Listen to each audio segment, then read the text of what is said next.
السلام عليكم ورحمة الله وبركاته. الحمد لله رب العالمين ولا عدوان إلا على الظالمين والصلاة والسلام على سيد المرسلين وعلى آله وأصحابه أجمعين. أما بعد، فأعوذ بالله من الشيطان الرجيم. فبما رحمة من الله لنت لهم ولو كنت فظا غليظ القلب لانفضوا من حولك فاعف عنهم واستغفر لهم وشاورهم في الأمر.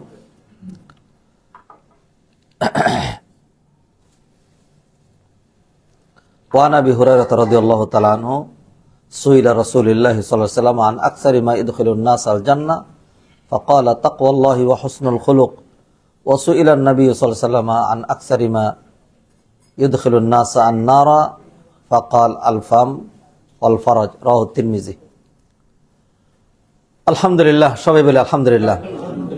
হাজিরিন মজলিস, উপস্থিত দিনদার মুত্তাকি পরহেজগার সৌভাগ্যমণ্ডিত ওই সকল ব্যক্তিবর্গ যাদেরকে আল্লাহ সুবহানাহু ওয়া তাআলা দিন চর্চা করার, দিনের অনুশীলন, দিনের সাথে লেগে থাকার, দিনের প্রতি যত্নবান হওয়ার, দিন শিখার, দিনের জন্য সময় কোরবানি করার তৌফিক এনায়েত করেছেন। সবাই বলে আলহামদুলিল্লাহ।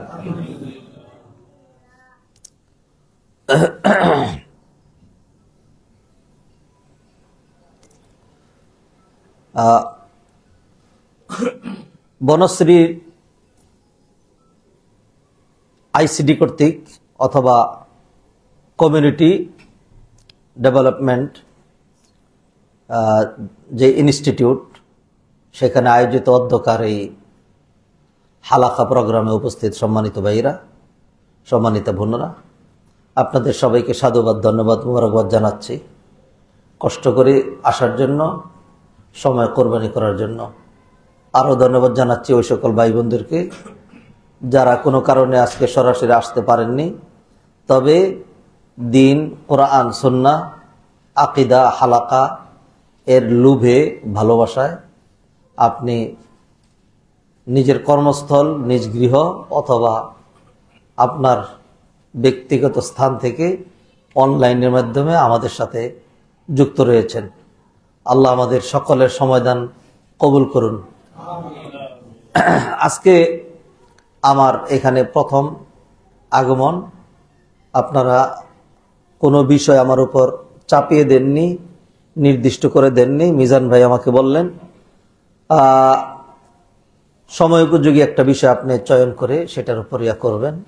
তো সেই জন্য আমি একটা বিষয় চয়ন করেছি, ঠিক করেছি, যে বিষয়টা রুমাল খুলে নেব, রুমালের ভিতর দিয়ে দেন, দেন ভিতর দিয়ে দেন, দেন রুমালের ভিতর দেন।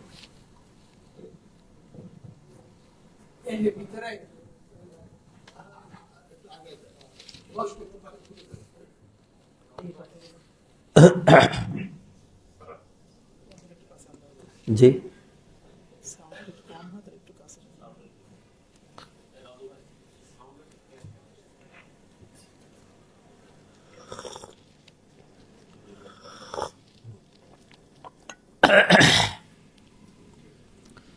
আলহামদুলিল্লাহ, সাউন্ড ক্লিয়ার।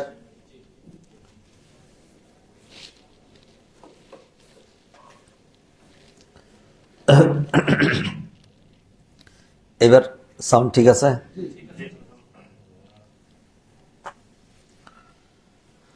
আমি আপনাদের জন্য আজকে একটা বিষয় চয়ন করেছি যেটা আমার ক্যালকুলেশনে, আমার চিন্তায়, আমি বিষয়টার জন্য অনেকক্ষণ ভেবেছি। ওনার সাথে যখন সকালবেলা কথা হয় তখন দেখলাম নতুন করে কোনো বিষয় সাজানো সম্ভব নয়। সারা রাত জার্নি করেছি, ফজরের পরে একটু ঘুমিয়েছি, জুমার প্রস্তুতি আছে, জুমার পরে আরও প্রোগ্রাম আছে। উনি যখন স্বাধীনতা দিলেন আমি সেটাকে ভালোভাবেই অ্যাকসেপ্ট করলাম। তবে 5 মিনিট চিন্তা করলাম কি বিষয়টা ধরা যায়। আরও দুটো বিষয় চয়ন করেছিলাম, সেগুলো বাদ দিয়ে শেষমেশ একটা বিষয় আমি এটা নির্ধারণ করেছি আজকের জন্য, আমাদের সবার জন্য। আমি মনে করি এই বিষয়টা আমার আপনার আমাদের প্রত্যেকের বিষয়, বিশেষ করে in the perspect of our society and country, this is so important and significant subject matter. ইনশাআল্লাহ বিষয়টা বলছি, বিষয়টা হলো নীতি নৈতিকতা আদর্শ কেন্দ্রিক। নীতি নৈতিকতা ও আদর্শ। আমরা এক বিশাল মুসলিম কান্ট্রির লোক, বিশাল এই অর্থে দেশের কলেবর যতই ছোট হোক না কেন 18 কোটি মানুষ, 18 কোটি মানুষ। আপনি কাতারের লোক সংখ্যা কত সর্বসাকুল্যে? 10 লাখের বেশি না কোনোভাবেই। হ্যাঁ জি, কুয়েতের লোক সংখ্যা এরকমই কম। আইসল্যান্ড ইউরোপের একটা সেই রকম রিচ কান্ট্রি, 2.5 লাখ লোক। ব্রুনাই দারুসালাম 3.5 লক্ষ লোক, 3.5 লক্ষ লোক। এর চেয়ে কমও লোক আছে, এরকম কান্ট্রি আছে। বাংলাদেশের পপুলেশন কোনোভাবে 18 কোটির কম না, কোনোভাবে 18 কোটির কম না। যাই বলা হোক 18 কোটির কোনোভাবেই কম না। দ্বিতীয় বৃহৎ মুসলিম কান্ট্রি ছিল বাংলাদেশের জনগণ এমনভাবে শয়তানি ফর্মুলা পালন করেছে, একেবারে বাস্তবায়ন করে দেখিয়ে দিয়েছে জনহত্যা মানব হত্যা কাকে বলে। ফলে দ্বিতীয় বৃহৎ মুসলিম কান্ট্রি ছিলাম, এখন আর দ্বিতীয় নাই, আমরা তৃতীয়তে চলে গিয়েছি। এই প্রজেক্টটা বাংলাদেশে খুব সার্থক হয়েছে। কিয়ামতের দিন আল্লাহ না করুক আমাদের জনগণ হত্যাকারী হিসাবে আদালতে আখিরাতে দাঁড়াইতে হবে। কি সহি আকীদার, কি আহলে হাদিসের, কি হানাফি, কি হুজুর, কি মজুর, ওভারঅল। যাই হোক, এই দেশের আপনি জনগোষ্ঠীর কোন দিকে তাকাবেন? ইমাম লক্ষ লক্ষ, কোরআনের হাফেজ মোর দেন 35 লাখ। আলেম ওলামা অভাব নাই, মাদ্রাসা হাজার হাজার, মসজিদ মোর দেন 5 লাখ। মসজিদ বাংলাদেশে মোর দেন 5 লাখ। 4 লাখ টাকা যেগুলি গণনা করা গেলে কিছু না। বহুত ছোট ছোট মসজিদ আছে যেগুলো কোনো গণনাই নেই। হ্যাঁ, 5 লাখের মতো মসজিদ। আপনি কি মনে করেন? ডাক্তার লক্ষ লক্ষ, ইঞ্জিনিয়ার লক্ষ লক্ষ, আর রাজনীতিবিদ 19.5 কোটি। 18 কোটি মানুষের রাজনীতিবিদ 19.5 কোটি। জন্ম থেকে সে রাজনীতি করে। এমন এক বদ কালচারের মধ্যে, বেড কালচারে আমার আপনার জন্ম। রাজনীতিবিদ, সবাই রাজনীতিবিদ, সব আছে, কোনো কিছুর অভাব নাই। বুদ্ধিদীপ্ত মানুষের অভাব নাই। প্রচন্ড মেধার অধিকারী প্রচুর মানুষ আছে নাকি নেই? আছে, সব দিক আছে। আমাদের একটা জিনিসের সাংঘাতিক অভাব, একটা জিনিস আমাদের সব সেক্টরে খুব অভাব, সেটার নাম হলো ইথিক্স, নীতি নৈতিকতা, আদর্শ, আখলাক, ক্যারেক্টার। খুবই অভাব। বিহেভিয়ার, কন্ডাক্ট, এটা আমাদের নাই, ওভারঅল নাই। আমরা যে কোনো সেক্টরে, আমি আমার সেক্টরে হিরো, আর আখলাক সেক্টরে আমি জিরো। ডাক্তার ইথিক্স নাই, ব্যবসায়ী ইথিক্স নাই, হাজি সাহেব ইথিক্স নাই, হুজুর মজুর, আলিম জালিম, এভরিওয়ান ইথিক্স লেস। যদি ইন ব্রিফ আমাকে বলতে বলেন, we are ethics less nation. We are ethics less,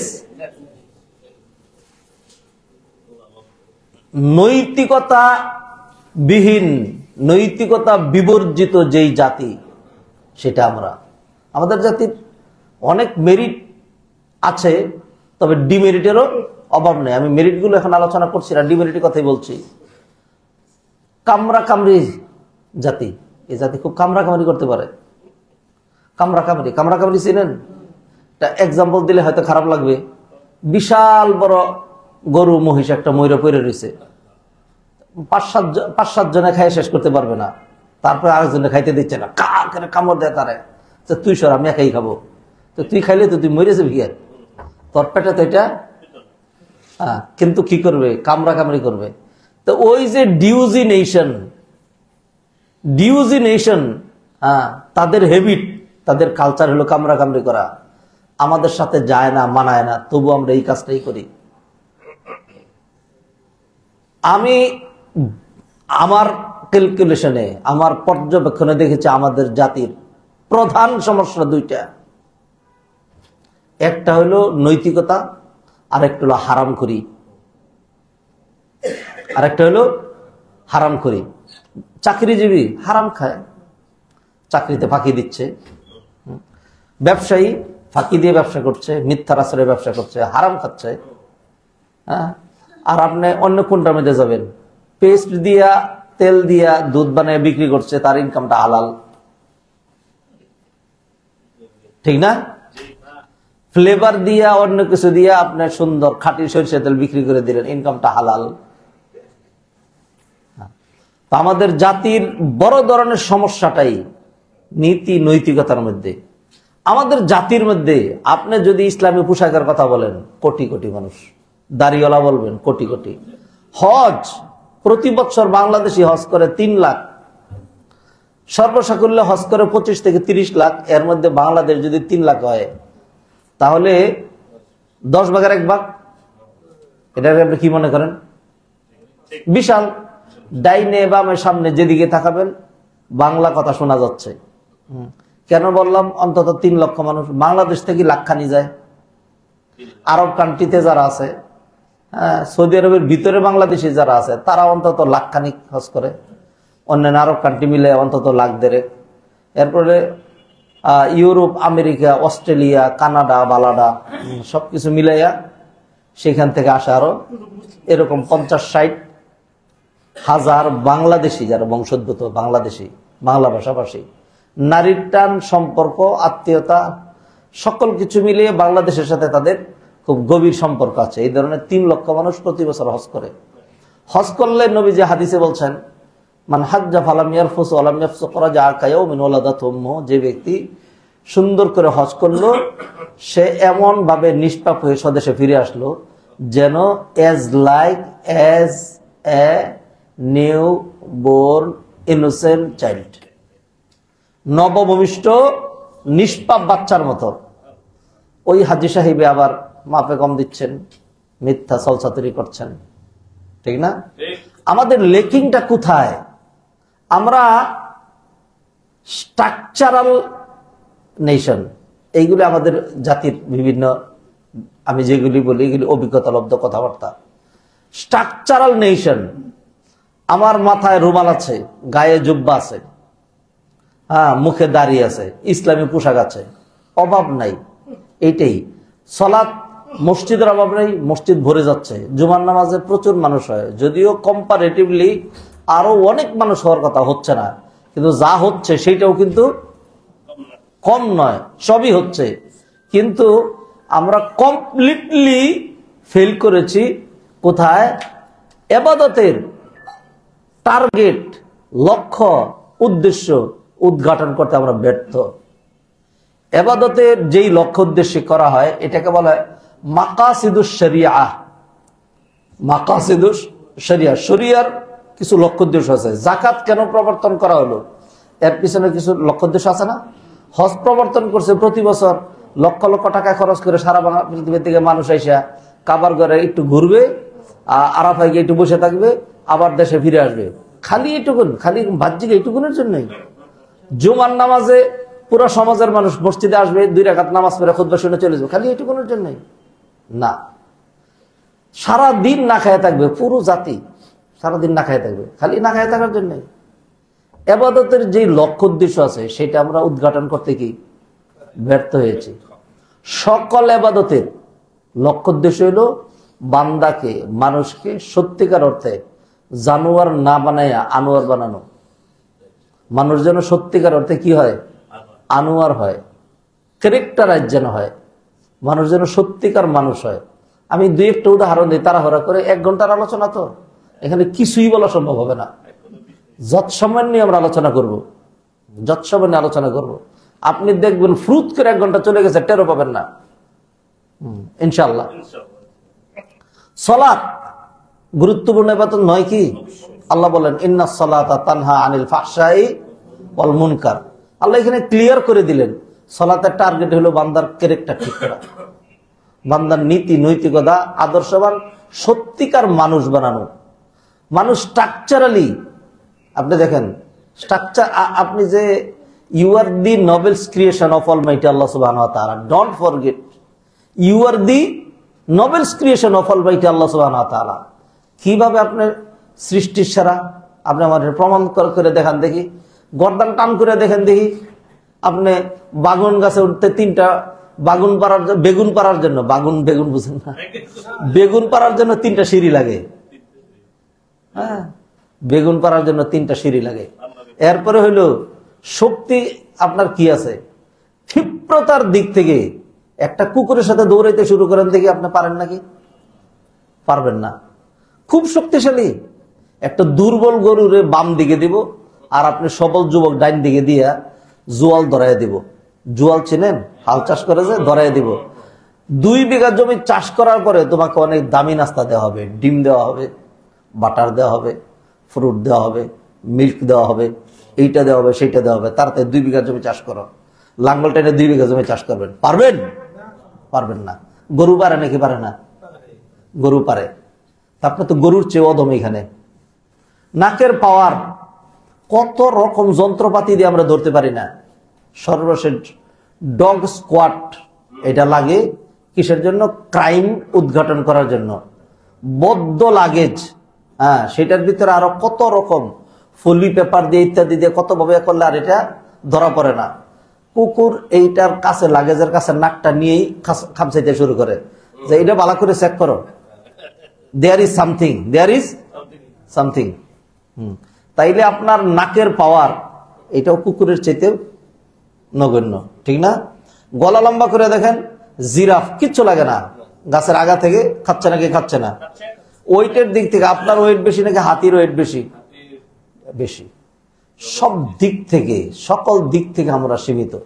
আপনি যে কোনো একটা উদাহরণ নিয়ে আসবেন, এই যে এখন যদি কারেন্টটা চলে যায়, কিছুই তো চোখতে দেখতে পাচ্ছি না।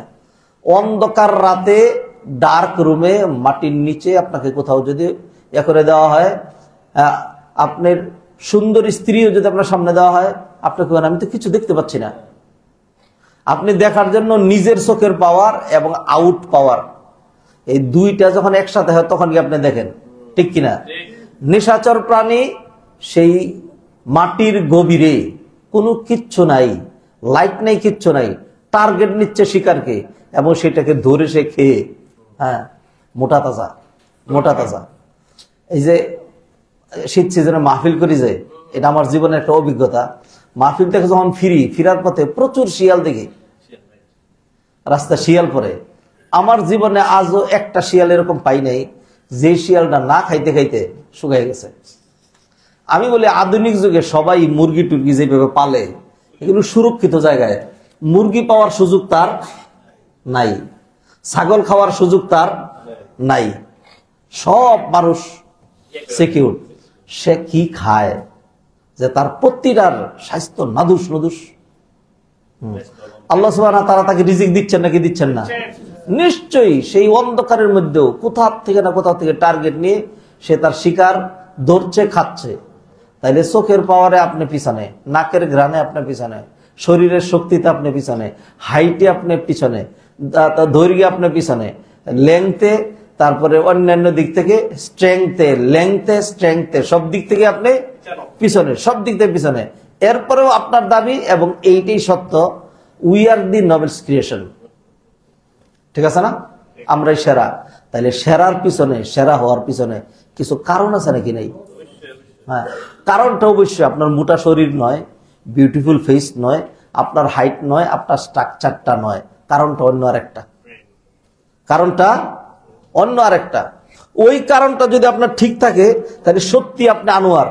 আর যদি ওই কারণটা না থাকে তাহলে ইউ আর নট জানোয়ার, ওয়ার্স দেন জানোয়ার।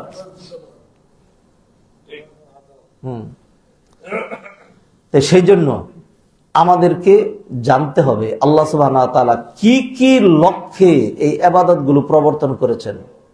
এইগুলো যদি আমরা মেনে ইবাদত করি তাহলে সত্যি এই সমস্ত টার্মস কন্ডিশন, মেরিট ডিমেরিট, তারপরে হলো কি ক্যারেক্টার, ইথিক্স, নীতি নৈতিকতা ইত্যাদি যদি আমার আপনার মধ্যে আসে, আমার আপনার সাথে সেরা হয় কে?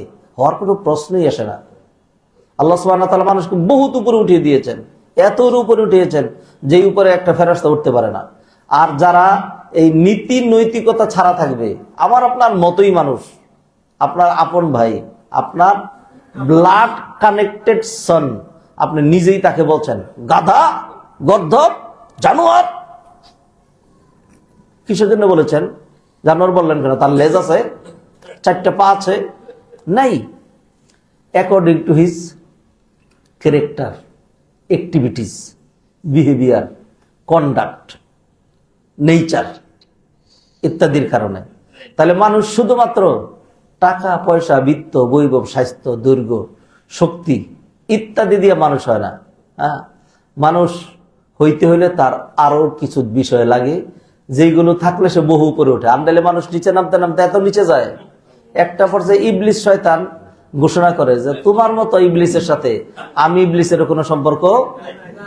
দলিল কোরআনে আয়াত, কামাসালিশ শাইতানি ইয ক্বালা লিল ইনসানি কফুর ফালাম্মা কাফারা ক্বালা ইন্নী বারীউম মিনকা ইন্নী আখাফুল্লাহ রাব্বাল আলামিন। আমি আল্লাহকে ভয় পাই, আমি রব্বুল আলামিনকে ভয় পাই। তুমি যেইভাবে শয়তানির পর শয়তানি করে চলছ, তোমার মতো মানুষ শয়তানের সাথে আমি ইবলিস শয়তানেরও সম্পর্ক শোভা পায় না। ইন্নী বারীউম মিনকা, আমি তোমার থেকে মুক্ত। সম্মানিত ভাই বোনেরা, সেই জন্য আমি যে বিষয়টা চয়ন করেছি, এটা একদিন দুই দিনের বিষয় নয়, সংক্ষিপ্ত আলোচনার বিষয় নয়, এটা কন্টিনিউ আলোচনার বিষয়। তবু আমি আজকে অগুছাল এইখান থেকে কিছু, সেইখান থেকে কিছু কিছু কথা বলে ফেলবো। নীতি নৈতিকতা কেন্দ্রিক যেই জিনিসটা আমাদের খুবই অভাব, আমাদের খুবই অভাব, সকল ক্ষেত্রে আমাদের অভাব। নীতি নৈতিকতা, আমরা নীতি নৈতিকতাকে খুব নেরু সেন্সে আমরা বুঝি।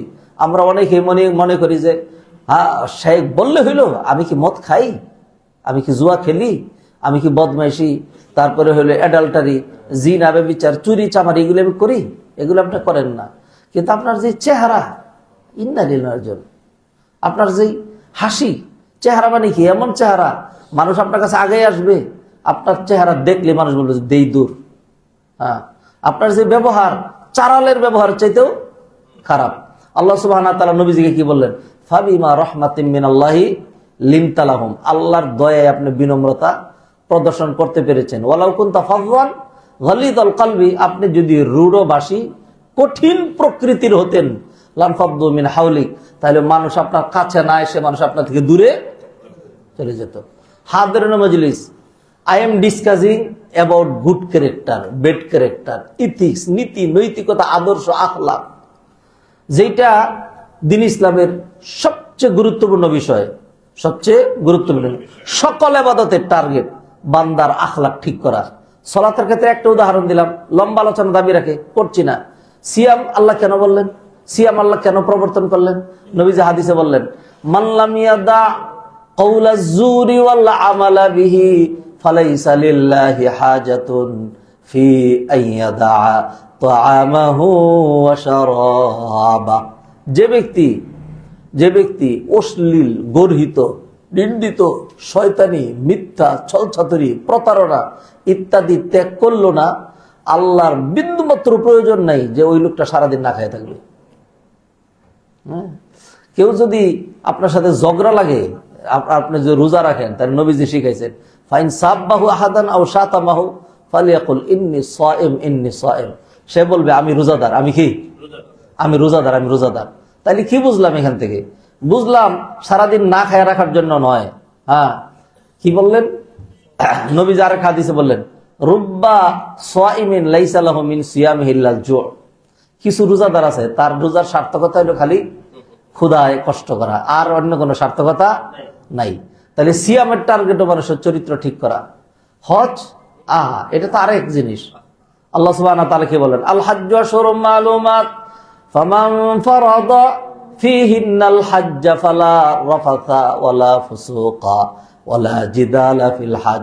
হজে গেলে তুমি অশ্লীল কথা, গর্হিত কথা বলতে পারবা না, কাজেও লিপ্ত হতে পারবা না, যতই মেজাজ খারাপ হোক পশ্চিমকালেও ঝগড়া করারও কোনো সুযোগ নাই। কি শেখানোর জন্য? এইগুলো টার্গেট। এগুলি কোরআন নাজিল করলেন আল্লাহ কেন? একই লক্ষ্যে। নবীজি পাঠাইলেন কেন? একই লক্ষ্যে। তাহলে শরিয়ার মাকাসিদুশ শরিয়া, মাকাসিদুল ইবাদাত, সেটা হলো সত্যিকার মানুষকে সত্যিকার মানুষ বানানো, সত্যিকার অর্থে মানুষকে আনোয়ার বানানো, তার কন্ডাক্ট, বিহেভিয়ার। আমরা আখলাকটাকে খুব নেরু সেন্সে বুঝি। আখলাক এত নেরু সেন্সে না। আখলাক is so wide and broad. অনেক কিছু এই আখলাকের মধ্যে রয়েছে, বহুত কিছু রয়েছে। মিষ্টি হাসি, এটা একটা আখলাক। সুন্দর করে বিনম্র ভাষায় মানুষের সাথে কথা বলা, এটা একটা আখলাক। ক্রোধ নিয়ন্ত্রণ করা, এটা একটা আখলাক। আরেকজনকে ক্ষমা করতে জানা, এটা একটা আখলাক। ভুল হলে সরি বলতে পারা, এটা একটা আখলাক। কেউ আপনাকে কিছু করলে শুকরান, থ্যাংক ইউ, ধন্যবাদ, এটা একটা আখলাক।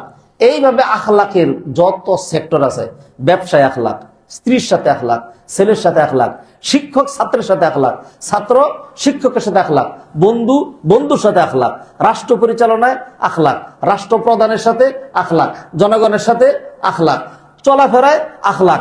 বাসে বসেছেন, কিভাবে বসবেন? পা ছড়াইয়া বসবেন নাকি পা চাপাইয়া বসবেন? নিজেই পুরো জায়গা নিবেন নাকি আরেকজনকে জায়গা দিবেন? সেইখানেও আখলাক। ওয়াবুদুল্লাহ ওয়া লা তুশরিকু বিহি শাইআন ওয়া বিল ওয়ালিদাইনি ইহসানা ওয়া বিযিল কুরবা ওয়াল ইয়াতামা ওয়াল মাসাকিন ওয়াল জারি যিল কুরবা ওয়াল জারিল জুনুবি ওয়াস সাহিবি বিল জামবি ওয়া বিনিস সাবিলি ওয়া মা মালাকাত আইমানুকুম ইন্নাল্লাহা লা ইউহিব্বু মান কানা মুখতালান ফাখুরা। পুরোটা আয়াতের মধ্যে বহুবিধ আখলাকের কথা বলা হয়েছে। আখলাক উইথ অলমাইটি আল্লাহ সুবহানাহু ওয়া তাআলা, উইথ ইউর লর্ড, তার সাথে আখলাক, with your parents, with your relatives, with your neighbour. আর পরে শেষে কি? ওয়াস সাহিবি বিল জামবি, চলার পথে আপনার পাশে বসেছিল, তার সাথেও একটা আখলাক আছে, ঠিক না? ওমা মালাকাত আইমানুকুম, অধীনস্থ যারা আছে, ড্রাইভারদের সাথে আখলাক নাই? হ্যাঁ, আখলাক আছে। আজকে আমাদের সমাজে এই আখলাকের সাংঘাতিক অভাব, আখলাকের সাংঘাতিক অভাব। আমরা গুরুত্ব দিয়েছি দাড়িকে, নিঃসন্দেহে গুরুত্বপূর্ণ। আমরা গুরুত্ব দিয়েছি সালাতকে, নিঃসন্দেহে গুরুত্বপূর্ণ। আমরা গুরুত্ব দিয়েছি হজকে, নিঃসন্দেহে গুরুত্বপূর্ণ। এগুলি গুরুত্বপূর্ণ। তবে হ্যাঁ, হ্যাভ ইউ এভার থট কোনটাকে কতটুকু গুরুত্ব দিতে হবে ভেবেছেন কি? নবীজির একটা হাদিস শোনেন। নবীজি হাদিসে বললেন, ইন্না আফকালা শাইইন ইউদাউ ফি মিজানিল আবদি ইয়াউমাল কিয়ামাতি আল খুলুকুল হাসান। বান্দার কিয়ামতের দিন মিজানের পাল্লায় সবচেয়ে ভারী যেই জিনিসটা উঠিয়ে দেওয়া হবে, যার চেয়ে ভারী আর কিচ্ছু হবে না, সেইটা হলো তার উত্তম চরিত্র। সুবহানাল্লাহ। ধরেন, আই গিভ এক্সাম্পল, আপনার সালাত উঠানো হলো 3 টন, যাকাত উঠানো হলো 2 টন, সিয়াম উঠানো হলো 2.5 টন, হজ উঠানো হলো 3.5 টন, কোরআন তেলাওয়াত উঠানো হলো 500 কেজি, দান সদকা উঠানো হলো 1.5 টন। এইভাবে এক একটা আমল উঠানো হচ্ছে। পরক্ষণেই যখন আপনার উত্তম চরিত্রটা মিজানের পাল্লায় উঠিয়ে দেওয়া হবে, উত্তম চরিত্রের ওয়েট হবে কম করে হলেও 20 টন। এই জন্য নবীজি সুপারলেটিভ ডিগ্রি ব্যবহার করলেন, ইন্না আফকালা শাইইন, সবচেয়ে বেশি ওয়েট যেটা হবে বান্দার। আমরা চিন্তা করি না, ভাবি না যে এটা এরকম। খুব সহজে জান্নাতে যাওয়া যায়, খুব সহজে। নবীজির আরেকটা হাদিস শুনেন, এই দেখেন কি বলছেন। আবু হুরায়রা বর্ণনা করছেন, সুইলা রাসূলুল্লাহ সাল্লাল্লাহু আলাইহি সাল্লাম আন আকসারি মা ইউদখিলুন নাস আল জান্নাহ, সবচেয়ে বেশি কোন জিনিস মানুষকে জান্নাতে প্রবেশ করাবে? আমারে যদি আপনারা প্রশ্ন করতেন কোন জিনিসের মাধ্যমে সবচেয়ে বেশি মানুষ জান্নাতে যাবে, তাইলে আমি বলতাম নামাজের মাধ্যমে। যদি আরেকজন ডক্টরে জিজ্ঞাসা করতেন, তিনি বলতেন সিয়ামের মাধ্যমে, আরেকজন বলতেন সহিহ আকীদার মাধ্যমে আরেকজনে বলতেন, হজের মাধ্যমে আরেকজনে বলতেন, দান সদকার মাধ্যমে। নবীজি সাল্লাল্লাহু আলাইহি সাল্লামের একটাও বললেন না। নবীজি বললেন সবচেয়ে বেশি বান্দাকে জান্নাতে ঢোকাবে তাকওয়াল্লাহি ওয়া হুসনুল খুলুক, আল্লাহর ভয় এবং গুড ক্যারেক্টার। আল্লাহর ভয় এবং গুড ক্যারেক্টার। ওয়াসুইলান নবী সাল্লাল্লাহু আলাইহি ওয়াসাল্লাম আন আকসারি মা ইয়াদখুলুন নাস আন-নার, সবচেয়ে বেশি জাহান্নামে ঢোকাবে মানুষকে কোন জিনিস? ফাকালা, হ্যাঁ, লুক এট মি, আল ফামু ওয়াল ফারাজু। আল ফামু ওয়াল ফারাজু, জবান এবং গুপ্তাঙ্গ। জবান এবং গুপ্তাঙ্গ, এই দুইটা মানুষকে খুব বেশি পরিমাণে জাহান্নামে নেবে। দেখেন না উত্তম চরিত্র কাকে বলে? নবীজি সাল্লাল্লাহু আলাইহি সাল্লাম ইমাম সাহেব নামাজ পড়াবেন, মুক্তাদি সাহাবায়ে কেরাম, জানাজা নিয়ে আসলে একজন, লোকজন বলল, আহারে ইয়া রাসূলুল্লাহ, লোকটা অনেক ভালো মানুষ ছিল, কি সুন্দর তার ব্যবহার, অনেক ভালো মানুষ ছিলেন। চলে গেলেন আমাদের মাঝখান থেকে। দেখা হইলেই সালাম দিতেন, মিষ্টি হাসি দিয়ে কথা বলতেন, জিজ্ঞাসা করতেন কাইফা হালু, হালে ইনদাকা ইয়া মুশকিলা, তোমার কোনো সমস্যা আছে কি? আহা, লোকটা চলে গেল। নবীজি সাল্লাল্লাহু আলাইহি ওয়াসাল্লাম শুধু একটা সেন্টেন্স বললেন, একটা বাক্যে, একটা সেন্টেন্স, একটা বাক্যে নয়, একটা শব্দে নবীজি বললেন ওয়াজাবাত। আরেকটা জানাজা নিয়ে আসে, লোকজন বললো, এ রে বাবা রে, জবান যেই দার ছিল, আরে লোকটা যাচ্ছিল। নবীজি শুধু কি বললেন? ওয়াজাবাত। এরপরে সাহাবীরা জিজ্ঞাসা করলেন, ইয়া রাসূলুল্লাহ, কিছুই বুঝলাম না, আপনি ওই লোকটা খুব ভালো মানুষ ছিল বললেন ওয়াজাবাত, এখন খারাপ মানুষ ছিল ওয়াজাবাত, তাহলে ভালোর জন্য ওয়াজাবাত, খারাপের জন্য ওয়াজাবাত, তাহলে ভালো খারাপের কোনো পার্থক্য নাই? নবীজি বললেন, বুঝো নাই তোমরা সাক্ষী দিয়েছো এই লোকটা খুব ভালো ছিল, সেই জন্য আমি নবী বললাম তার জন্য জান্নাত ওয়াজিব হয়ে গেছে। আর তোমরা সাক্ষী দিয়েছো এই লোকটা খারাপ ছিল, সেই জন্য আমি নবী বললাম তার জন্য জাহান্নাম ওয়াজিব হয়ে গেছে। আচ্ছা শুনেন, ধরেন আমি কালকে মারা গেলাম, তাইলে আমাকে যারা চিনে, ভক্ত বিন্দু আত্মীয় স্বজন যারা আছে, তারা এইটা বলে কান্নাকাটি করবে, আহারে হুজুর সবসময় লাল রুমাল পরতো, লম্বা চুম্বা গায়ে দিত, দাড়িতে মেহেন্দি দিত, ঠিক না? এইগুলি বেশি মানুষ কাটবে। এইগুলি মানুষের আলোচনার বিষয় না। একটা লোক মারা গেলে মানুষ বলবে যে আহ আহ এই লোকটা দাড়িটা ছোট ছিল, কিন্তু ব্যবহার যে ছিল, এই লোকটা টুপি রুমাল চুব্বা এগুলি পরতো না, এই লোকটাকে সবসময় মসজিদে দেখতাম না, কিন্তু যখনই তার সাথে দেখা হইলেই আসসালামু আলাইকুম আঙ্কেল, কেমন আছেন, ভালো আছেন, মিষ্টি হাসিতে কথা বলতো, হাউ ক্যান আই হেল্প, আমি কি আপনাকে একটু সহযোগিতা করতে পারি? দেখা হইলেই মনে হয় হাসি তার ঠোঁটের মধ্যে আইসে থাকতো, একটা হাসি দিয়ে একটা কথা বলতো। আর এই লোকটা মারা গেছে। তাইলে কি হইল? কোনোদিনই একজনের নামাজের কারণে, কোনোদিনই একজনের দাড়ির কারণে, কোনোদিনই একজনের পোশাকের কারণে মানুষ ওভারঅল বলবে না আহার এই লোকটা খুব ভালো মানুষ ছিল, এটা বলবে না। মানুষ ভালো মানুষ কাকে বলবে? যদি তার আখলাক, তার ব্যবহার, তার কন্ডাক্ট, তার লেনদেন, তার চালচলন, তার উঠা বসা, তার ক্ষমা, তার বদান্যতা, তার উদারতা, তার সিম্পিতি ইত্যাদি যদি মানুষের মতো কাঙ্ক্ষিত মানের হয়, তাইলে মানুষ বলবে আহারে এরকম মানুষ হয় না।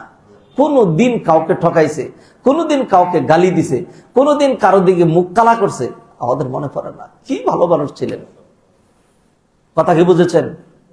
তাহলে এই সব কিছু নবীজি যে বললেন যে উত্তম ক্যারেক্টার মানুষকে বেশি পরিমাণে জান্নাতে ঢোকাবে, এইগুলি হল কারণ। নবীজির সামনে একজন মহিলার আলোচনা করা হলো, ইন্না ফুলালাতান তুযকারু বিকাসরাতি সালাতিহা ওয়া সিয়ামিহা ওয়া সাদাকাতিহা গায়রা আন্নাহা তুদি জিরানাহা বিলিসানিহা।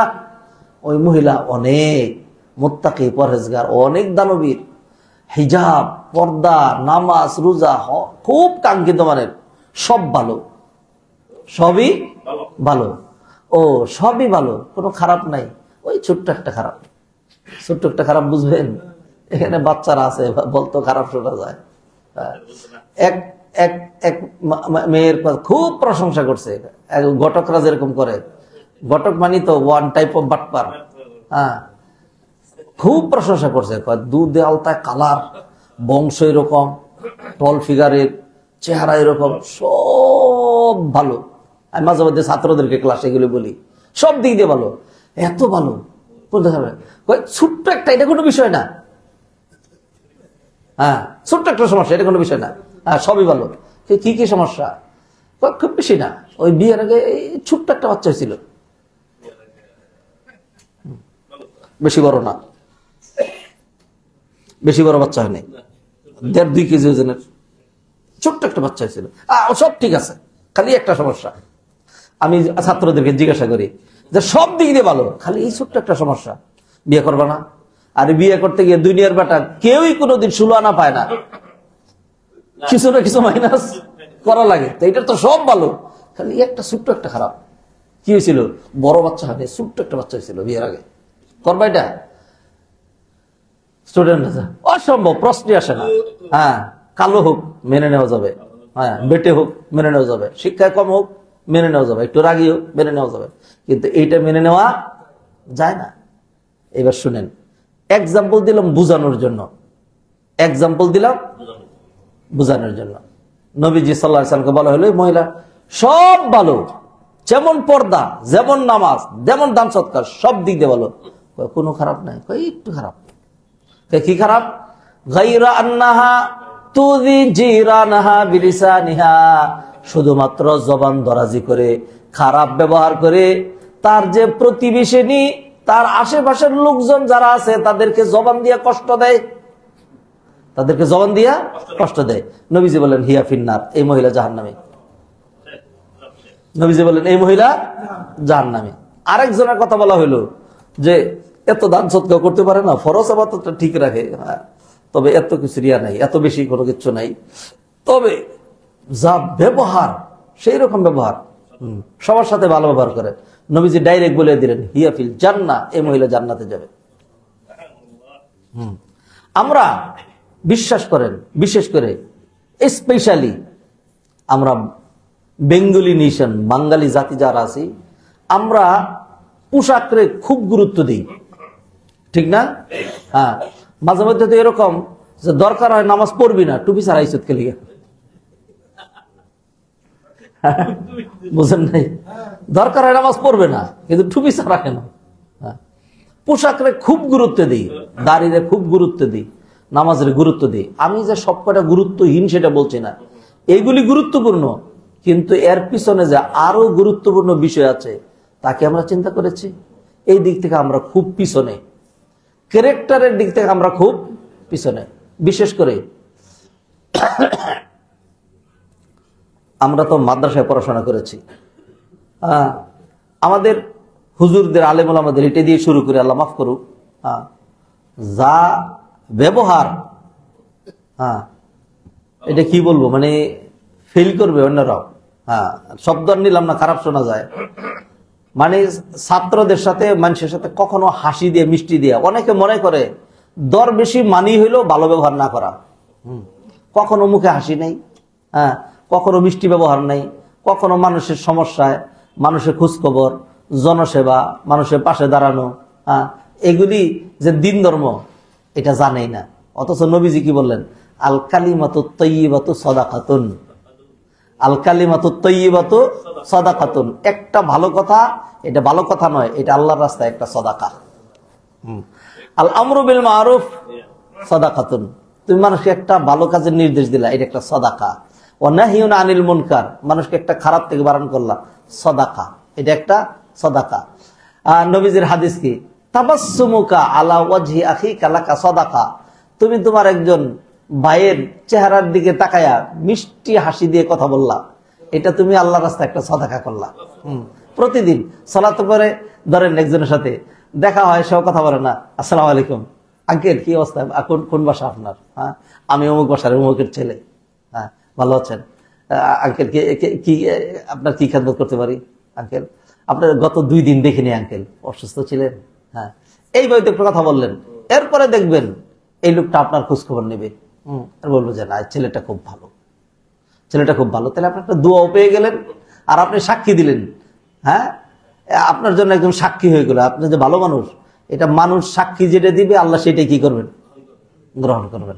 এই সাক্ষী এমনি আসে না, এটা আল্লাহর পক্ষ থেকে বান্দার কলবের ভিতরে ঢেলে দেওয়া যায়, তুই তার জন্য সাক্ষীটা দে, তারপরে সাক্ষীটা আসে নাই। আমরা এইগুলির মধ্যে আমরা এগুলোর মধ্যে নাই, এগুলোর মধ্যে আমরা নাই। এখন পার্টিকুলারলি এক একটা সেক্টর করে করে ধরে ধরে ধরে ধরে যদি আমরা দেখি কোথায় কোথায় আমাদের লেকিং, তাইলে দেখবেন যে আমাদের পকেট আছে কিন্তু পকেটের তলা নাই। পকেটে কি নাই? তলা নাই। ঝুরি আছে বটমলেস, বটমলেস ঝুরি। আমাদের অবস্থা এরকম। অথচ চরিত্র হলো সাংঘাতিক গুরুত্বপূর্ণ বিষয়। নবীজি সাল্লাল্লাহু আলাইহি সাল্লাম আল্লাহ সুবহানাহু ওয়া তাআলা তাকে পাঠাইলেন। কোথায় পাঠাইলেন? এমন এক বর্বর জাতি, এমন জাহেল সম্প্রদায়, যাদের চাইতে নিকৃষ্ট আর কেউ হয় না, তাদের কাছে আল্লাহ পাঠাইলেন। কেমন ছিল তাদের অবস্থা? আল্লাহ কোরআনে বললেন, ওয়াকুনতুম আলা শাফা হুফরাতিম মিনান নারি ফাআনকাযাকুম মিনহা। খারাপি করতে করতে তোমরা এমন বেশি অগ্রসর হয়ে গিয়েছিলে যে তোমরা নরকের একদম কিনারে চলে এসেছিলে, আর 2-3টা কদম দিলেই নরকের ভিতরে পড়ে যেতে। আল্লাহ সেখান থেকে তোমাদেরকে উদ্ধার করলেন। কিভাবে উদ্ধার করলেন? নবী মুহাম্মদ রাসূলুল্লাহ সাল্লাল্লাহু আলাইহি ওয়াসাল্লামের মাধ্যমে। তিনি কি কাজ করলেন? আল্লাহ কোরআনে বলে দিলেন, ওয়াল্লাযী বা'আসা বিল উম্মিয়িনা রাসূলাম মিনহুম ইয়াতলু আলাইহিম আয়াতিহি ওয়া ইউযাক্কিহিম ওয়া ইউআল্লিমুহুমুল কিতাবা ওয়াল হিকমা। আল্লাহ তাদের মধ্য থেকে একজন উম্মি নবী পাঠাইলেন। তিনি তাদেরকে কিতাব পড়ে শোনাইলেন, কিতাব শিখাইলেন, হিকমত শিখাইলেন, তাজকিয়াতুন নফস করলেন, তাদেরকে আচার ব্যবহার শিখাইলেন, তাদেরকে ঠিকঠাক করলেন। কিছুদিন যাওয়ার পরেই এই জাহেল বর্বর লোকগুলো নবীজির সাহচর্য এসে কেমন যেন হয়ে গেল। কয়েকদিন পরে আল্লাহ সুবহানাহু ওয়া তাআলা আগে যে আয়াতে বলেছিলেন নরকের একদম ধারে প্রান্তে এসে গিয়েছিলে, এইবার আল্লাহ আয়াত উল্টায় দিলেন, তোমরা এমন কিছু কাজ করেছো, নিজেদেরকে এমন ভাবে গঠন করেছো, নবীর অনুসরণ করেছো, আখলাক গঠন করেছো, ফলে তোমরা আর জান্নাতের কাছাকাছি না, তোমরা জান্নাতের একদম ভিতরে ঢুকে গিয়েছো। ওয়াস-সাবিকুনাল আউয়ালুনা মিনাল মুহাজিরিনা ওয়াল আনসার ওয়াল্লাযীনা ইত্তাবাউহুম বিইহসান রাদিয়াল্লাহু আনহুম ওয়া রাদু আন ওয়া আ'আদ্দা লাহুম জান্নাতিন তাজরি তাহতাহাল আনহার খালিদিনা ফিহা আবাদা যালিকাল ফাওজুল আযীম। কি দিয়া? এইগুলি দিয়া। এইগুলি হলো বিষয়। সাবিকুন আল আউয়ালুন, আগের যারা, পরের যারা, মুহাজির আনসার, এবং এদের সাথে যারা আসছে, আল্লাহ তাদের প্রতি খুশি হয়ে গেছেন। আল্লাহ তাদের জন্য জান্নাত রেডি করে রেখেছেন। এই জান্নাতে তারা চিরস্থায়ী হবে। আর এই জান্নাতে যে ঢুকলো, জালিকাল ফাউজুল আযীম, এইটার মধ্যেই সফলতা। বিল্ডিং, বাড়ি গাড়ি, মিল ফ্যাক্টরি, ইন্ডাস্ট্রি, অডেল সম্পদ, asset, land property, plot and flat, এইগুলোর মধ্যে তোমার সফলতা না। তোমার সফলতা কিসের মধ্যে? কোরআনে আল্লাহ অন্যত্র বলে দিলেন, মান যুহজিহা আনিন নার ওয়া উদখিলাল জান্নাহ ফাকাদ ফাজ। যাকে জাহান্নাম থেকে নিষ্কৃতি দিয়ে জান্নাতে ঢুকিয়ে দেওয়া হলো, সফলতার মঞ্জিলে মাকসুদে সে পৌঁছে গেল। সুবহানাল্লাহ। নবীজি সাল্লাল্লাহু আলাইহি সাল্লাম কি জন্য নবীজি আসছিলেন? আল্লাহ নবীজিকে বলে দিলেন, ও নবী ঘোষণা করেন, বুইসতু মুআল্লিমান, বুইসতু মুআল্লিমান, আমি মুআল্লিম এসে আসছি, শিক্ষা দিলেন। নবীজি সাল্লাল্লাহু আলাইহি সাল্লাম এই কথাটা বুইসতু মুআল্লিমান, এটা নবীজি বলছিলেন তার নবুয়তের শুরুর দিকে, তার নবুয়তের শুরুর দিকে। আর শেষের দিকে এসে নবীজি বললেন, বুইসতু লিউতাম্মিমা মাকারিমাল আখলাক, বুইসতু লিউতাম্মিমা মাকারিমাল আখলাক। আল্লাহ আমাকে প্রেরণ করেছেন তোমাদের উত্তম চরিত্রের পূর্ণতা সাধন করার জন্য, উত্তম চরিত্রের পূর্ণতা সাধন করার জন্য। কারণ একটা কাজ প্রথম ফাউন্ডেশন হয়, প্রথম কি হয়? ফাউন্ডেশন হয়। এরপরে ফিনিশিং ওয়ার্ক, এটা কখন হয়? শেষে হয়। একটা বিল্ডিং এর সৌন্দর্য তার ফাউন্ডেশনের মধ্যে নাকি তার ফিনিশিং এর মধ্যে? ফিনিশিং এর মধ্যে। তা মুসলিম জাতির সৌন্দর্য, মানুষের আসল সৌন্দর্য, এটা কি শুধুমাত্র তার ফাউন্ডেশনের মধ্যে? ফাউন্ডেশন কি? বুনিয়াল ইসলাম আলা খামস, শাহাদাতে আল্লাহ ইলাহা ইল্লাল্লাহ ওয়া আন্না মুহাম্মাদুর রাসূলুল্লাহ ওয়া ইকামিস সালাহ ওয়া ইতাইজ যাকাত ওয়া সাওমি রমাদান ওয়া হজ্জুল বাইতি মান ইসতাতা ইলাইহি সাবিলা। এই পাঁচটা হলো pillars. On this important 5 pillars stands our religion Islam. এগুলো হলো পিলার। তা ধরেন এই বিল্ডিং এর জন্য যে পিলার গুলো আছে, এই পিলার গুলো খাড়া করে রেখে দেন, কি সুন্দর বিল্ডিং দেখা যাচ্ছে। পিলার রেখে দিলেন একেবারে 10 তলা করে, এটা কি হবে? এটাতে ছাদ দিতে হবে, দেয়াল দিতে হবে, থাই লাগাইতে হবে, এসি লাগাইতে হবে, লাইট লাগাইতে হবে, কার্পেট লাগাইতে হবে, টাইলস লাগাইতে হবে, মোজাইক লাগাইতে হবে, ফিনিশিং দিতে হবে, ইট দেখা যাচ্ছে ইট যেন না দেখা যায়, এরপর আস্তর দেখা যাচ্ছে আস্তর যেন না দেখা যায়, এটাকে আবার ঘষতে হবে, পুডিং লাগাইতে হবে, তারপরে রং ফাইনাল পুষ দিতে হবে। হ্যাঁ, এরকম বিভিন্ন কিছু করার পরে কি সুন্দর, আপনার বিল্ডিং অনেক সুন্দর হয়েছে। কথা কি বুঝেছেন? তাহলে ইসলামের সৌন্দর্য সলাতের মধ্যে না, ইসলামের সৌন্দর্য জাকাতের মধ্যে না, ইসলামের সৌন্দর্য হজের মধ্যে না, ইসলামের সৌন্দর্য শুধুমাত্র পোশাক দাড়ির মধ্যে না, ইসলামের সৌন্দর্য হলো তার চরিত্রের মধ্যে। কিসের মধ্যে? চরিত্রের মধ্যে। সাংঘাতিক জরুরি জিনিস। নবীজি সাল্লাল্লাহু আলাইহি ওয়াসাল্লাম সেই জন্য মডেল করে পাঠাইছিলেন। হ্যাঁ, ওয়া ইন্নাকা লাআলা খুলুকিন আযীম, নবী হে আপনি মহান চরিত্রের উপর অধিষ্ঠিত, মহান চরিত্রের উপর অধিষ্ঠিত নবীজি সাল্লাল্লাহু আলাইহি ওয়াসাল্লাম একেবারে সেই রকম চরিত্রবান দিয়ে আল্লাহ সুবহানাহু ওয়া তাআলা পাঠাইছেন। আর নাইলে কি শিখাবেন? ফাকিদু শাইই লা ইয়াতি, যার কাছে যেটা নাই সে সেটা শিখাবে কেমনে? আমি যদি নিজে নামাজ না পড়ি, মানুষের নামাজের কথা বলি, তখন কি মানুষ কি বলবে? হ্যাঁ, যে নিজের 9 মন আরেকজনে বলে খয়াল খলায়া দূর, বুঝেন নাই? হ্যাঁ, এই জন্য আগে নিজে কি হইতে হয়, নিজে পারফেক্ট হইতে হয়, নিজে থাকতে হয়। সেই জন্য আল্লাহ সুবহানাহু ওয়া তাআলা নবীজিকে মডেল একদম আদর্শ বানিয়েছেন চরিত্রের ক্ষেত্রে। কেমন আদর্শ? নবী হয় নাই তার আগেই জাহিলি যুগের লোকেরা উপাধি দিয়ে দিয়েছে আল আমিন। হ্যাঁ, ও নবী আপনি আমানতদার। আজকে এই যে ধরেন চরিত্রের খুব গুরুত্বপূর্ণ একটা দিক আমানতদারিতা। আপনি বলেন তো টপ টু বটম আমাদের কোথায় আমানতদারিতা আছে? কোথাও নাই, আমাদের কোথাও আমানতদারিতা নাই। সবচেয়ে বড় খেয়ানতকারী হলো আমাদের রাষ্ট্রের যারা নাকি কর্ণধার, তাদের চেয়ে বড় খেয়ানতকারী আর কেউ নাই। রাষ্ট্রের, জাতির, মানবতার সব চুরি সামারি ডাকাতি করে একবারে 14টা বাজায় দিচ্ছে, যে যেইখানে সুযোগ পাচ্ছে। এই 2 নাম্বারিটা কেন আমার আপনাদের? এই 2 নাম্বারিটা কেন? এরকম আর কোন জাতি বিশ্বের কোথাও আছে কিনা আমার জানা নাই। হ্যাঁ, সকল দিক থেকে খালি 2 নাম্বার কেন? খালি ফাঁকিবাজি কেন? খালি খেয়ানত কেন? শুধু খেয়ানত কেন? শুধু খেয়ানত কেন? শুধু খেয়ানত। যাকে যেটা দেওয়া হয় সে সেইখানেই খেয়ানত, যে যেখানে যায় ওইখানে খেয়ানত, যে যেমনে পারে খালি ওইখানেই খেয়ানত। আমি একটা শ্রেণীর কথা যখন বলি, এ কথার অর্থ না যে আমি এটা ইন্ডিকেট করলাম, আমি সর্বপ্রথম ইন্ডিকেট করছি আমার নিজেকে। আমরা প্রত্যেকে আমরা যে যেইখানে আছি সেইখানে কেন 2 নাম্বার এটা করি? তাহলে আপনাদের চরিত্রটা কোথায়? হ্যাঁ, অথচ দিন ইসলামের এটা হলো মূল লক্ষ্য উদ্দেশ্য, মূল লক্ষ্য উদ্দেশ্য। আসেন, বিক্ষিপ্ত কথাবার্তা বহুত থাকবে, এইগুলি থেকে এখন একটু একটু গুছিয়ে ফেলি। হ্যাঁ, 1 নম্বর হলো আল্লাহ সুবহানাহু ওয়া তাআলা নবী মুহাম্মদ রাসূলুল্লাহ সাল্লাল্লাহু আলাইহি ওয়াসাল্লামকে মডেল করে পাঠিয়েছেন আমাদেরকে চরিত্র শিক্ষা দেওয়ার জন্য। আব্দুল্লাহ ইবনে আমর ইবনে আস রাদিয়াল্লাহু তাআলা তিনি বলছেন, আল্লাহ রাসূল সাল্লাল্লাহু আলাইহি ওয়াসাল্লাম ইরশাদ করেছেন, ইন্না মিন খিয়ারিকুম আহাসিনুকুম আখলাকান, তোমাদের মধ্যে ওই ব্যক্তি সবচেয়ে বেশি উত্তম যার চরিত্র সবচেয়ে বেশি ভালো।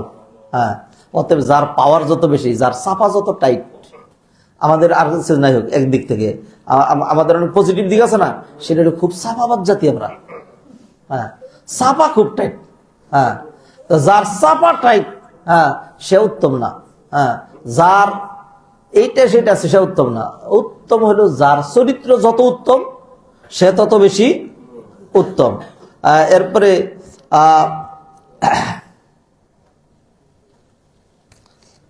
আয়েশা রাদিয়াল্লাহু তাআলা আনহা বর্ণনা করছেন, আল্লাহ রাসূল সাল্লাল্লাহু আলাইহি ওয়াসাল্লাম বলেছেন, ইন্নাল মুমিনা লা ইউদরিকু বিহুসনি খুলুকিহি দারাজাতাস সাইমিল কায়েম। ইন্নাল মুমিনা লা ইউদরিকু বিহুসনি খুলুকিহি দারাজাতাস সাইমিল কায়েম। একজন মুসলিম তার উত্তম চরিত্র দিয়ে সে কি অর্জন করে? as-সাইম আল কায়েম, যেই লোক সারা দিন রোজা রাখে আর সারা রাত জেগে ইবাদত করে, সে যেরকম প্রচুর সব কামাই করে, একজন সারাদিন রোজা রাখে নাই আর সারা রাত কি করে নাই? কিয়াম লাইল করে নাই। সে তার উত্তম চরিত্র দিয়া ওই পরিমাণ সব কামাই করতেছে। কিভাবে কামাই করতেছে? একজন সাথে দেখালি, আসসালামু আলাইকুম, কেমন আছেন, ভালো আছেন, কোথায় যাচ্ছেন, হ্যাঁ আমি কি একটু হেল্প করতে পারি আপনাকে? যে ঠিক আছে, আবার আইসেন। হ্যাঁ, এই যে সুন্দর করে মানুষের সাথে কথা বললো, ভালো ব্যবহার করলো, হ্যাঁ, কাউকে কষ্ট দিল না।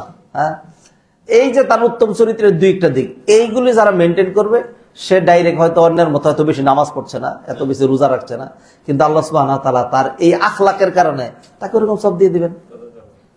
নবীজির একটা হাদিস, আস-সাই আলাল আরমালাতি ওয়াল মিসকিন।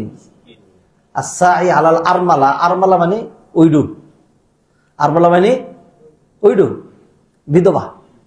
হ্যাঁ, যে একজন বিধবার খোঁজ খবর রাখে।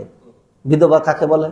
ধরেন আমাদের পাশের বাড়ির বড় চাচা ছিলেন, উনি মারা গেছেন।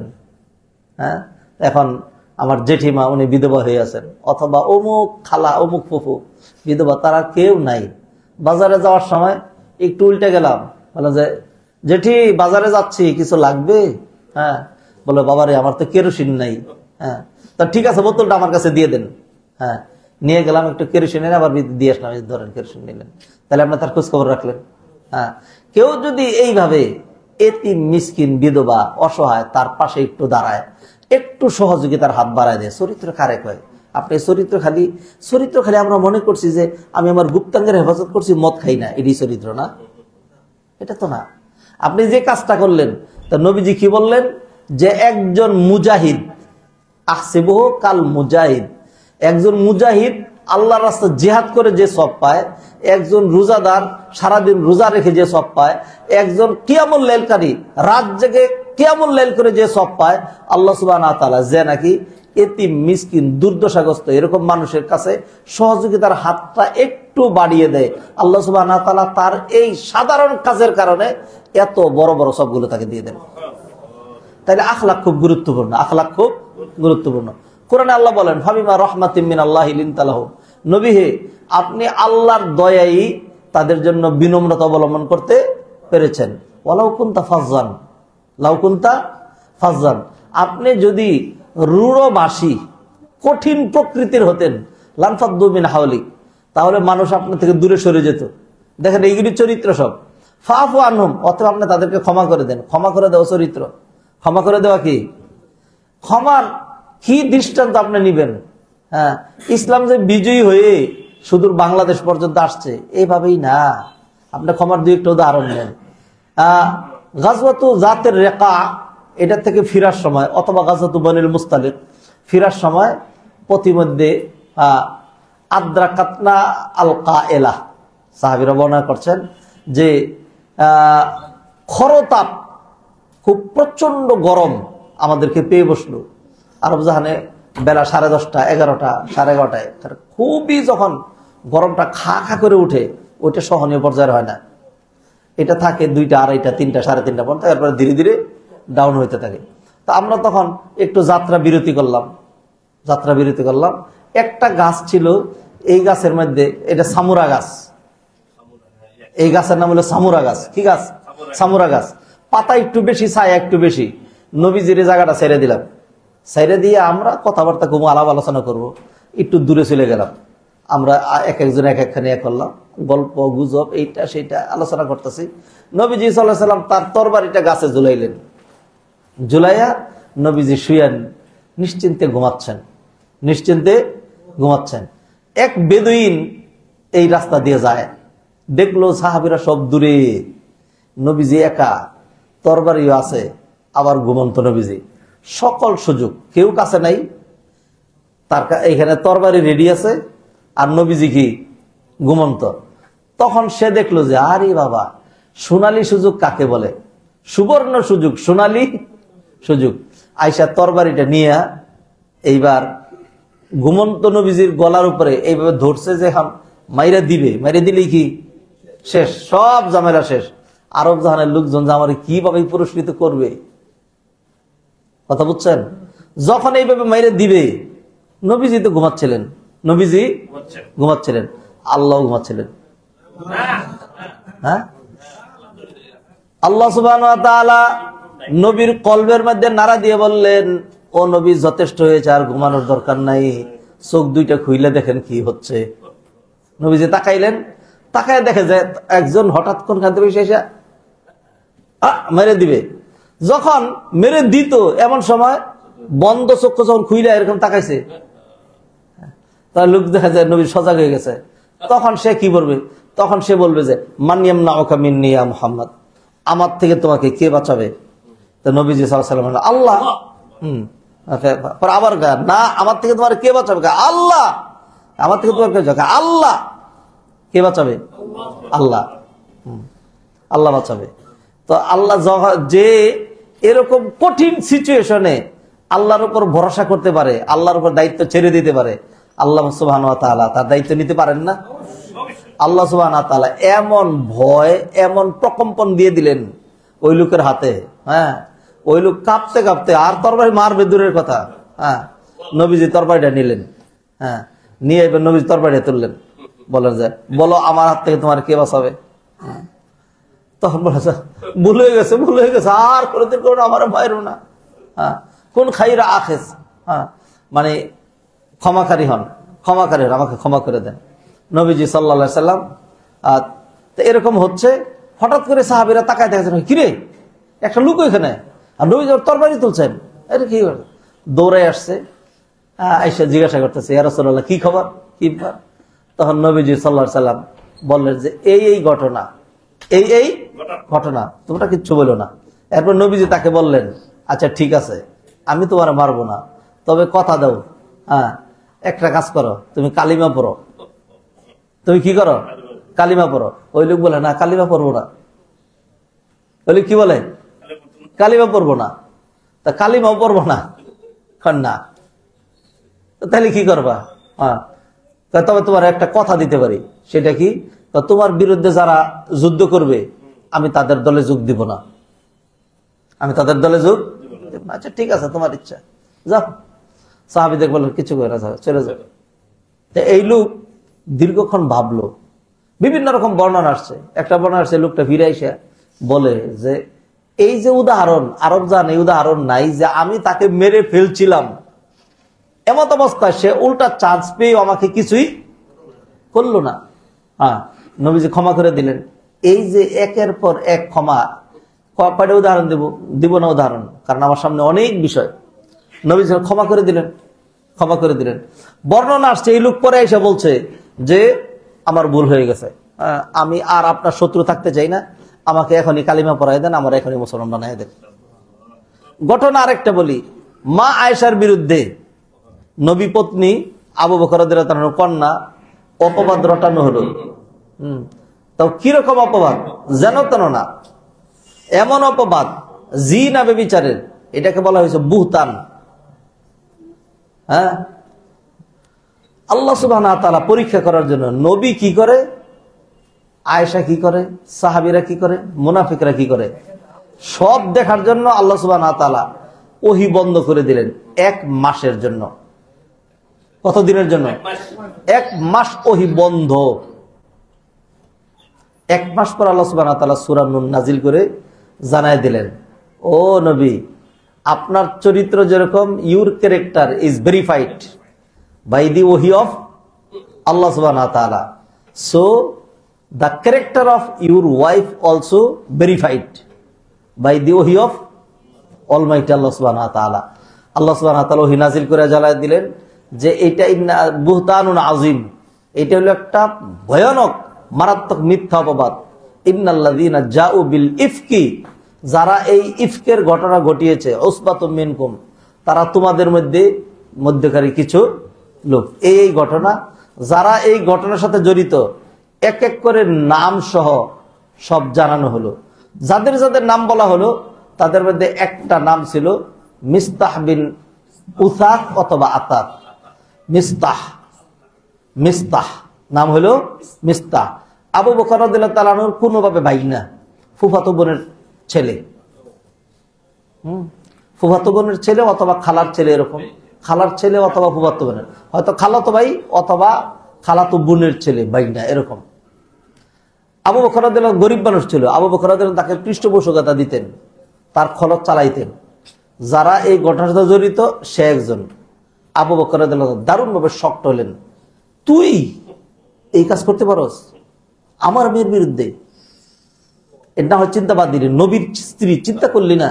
হ্যাঁ, আমি তোরে কশ্চিন কালেও ক্ষমা করব না, তোকে আমি ক্ষমা করব না, আমি তোকে ক্ষমা করবই না। আবু বকর রাদিয়াল্লাহু তাআলা এইভাবে শক্ত হয়ে গেলেন। আপনি বলেন দেখি, মেজাজের দিক থেকে কে বেশি শক্ত ছিলেন, আবু বকর নাকি ওমর? ওমর রাদিয়াল্লাহু তাআলা। বাংলায় বলে, হ্যাঁ, বাঁকা মানুষ যদি বাঁকা হয় তাহলে সোজা করা যায়, কিন্তু সোজা মানুষ যদি বাঁকা হয় তাইলে আর সোজা করা যায় না। এইবার সোজা মানুষটা বাঁকা হয়ে গেছে, আর ক্ষমা করবে না।